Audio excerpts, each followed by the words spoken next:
Hello, good morning, everyone. Look at me in my dressing gown. It's been so cold and wet here in Melbourne, but the sun's just come out briefly, so I'm, of course, outside in it. I wanted to let you know what's been coming up in my world over the last week.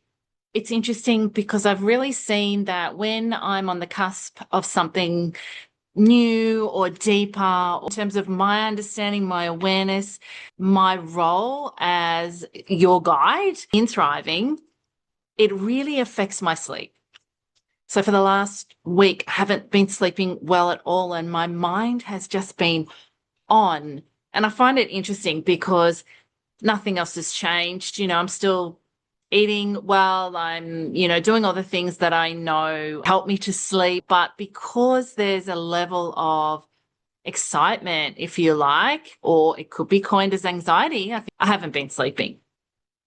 And yeah, it's because I've come across some new stuff. I just wanted to let you know that something new is going to be coming. I'm not sure what it's going to look like at the moment. I think how it aligns with the work that I've already done, it's something along the lines of the biology of your inner experience. Because I think sometimes too, we think, stress is all bad, and it's not all bad. And I've known that for a long time. But I think what happens is there is a line that we cross that becomes then more of, overwhelm, if you like. If you don't like the word trauma, we can use the word overwhelm. Now, I know that I have felt very much overwhelmed in my life. I felt powerlessness. I felt times where I've just been stuck.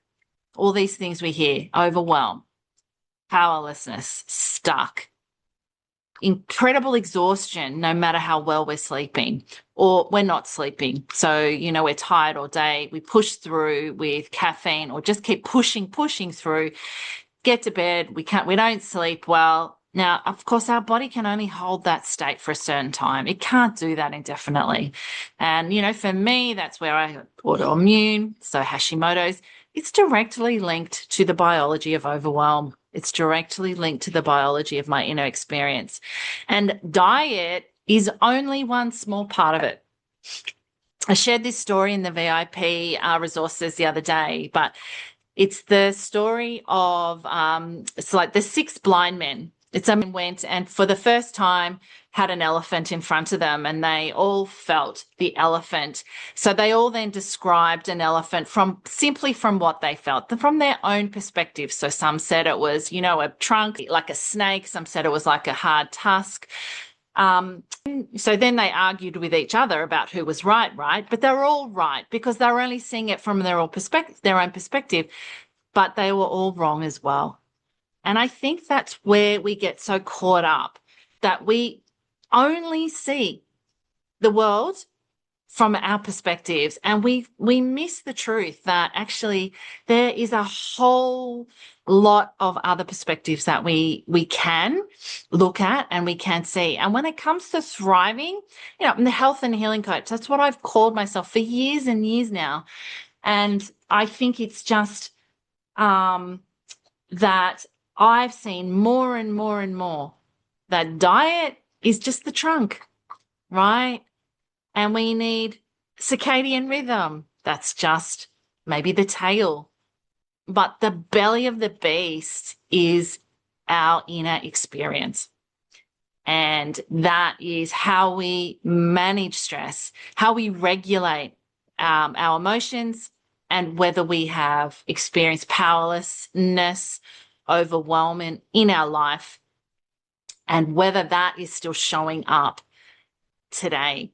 So are those experiences from the past still showing up in your life today?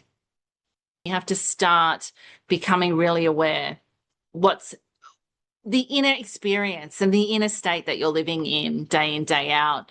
So we know, right? Our mitochondria is a translator of truth. We've got our environment, all of these things we can manipulate. But what we must address is the inner state of overwhelm and dysregulation, from our past that's showing up today. So yeah, biology informs our inner experience. Our inner experience informs our biology. It definitely works in both ways. I think we see people getting so locked into dogma, identified with certain belief systems, but I think that is a trap because it a simple word like trauma, people might totally gloss over this information because they don't believe they have trauma. They don't want to go down addressing something called trauma. But if you shift the word to overwhelm, it's like, oh yeah, I've experienced that. It's across the whole human experience.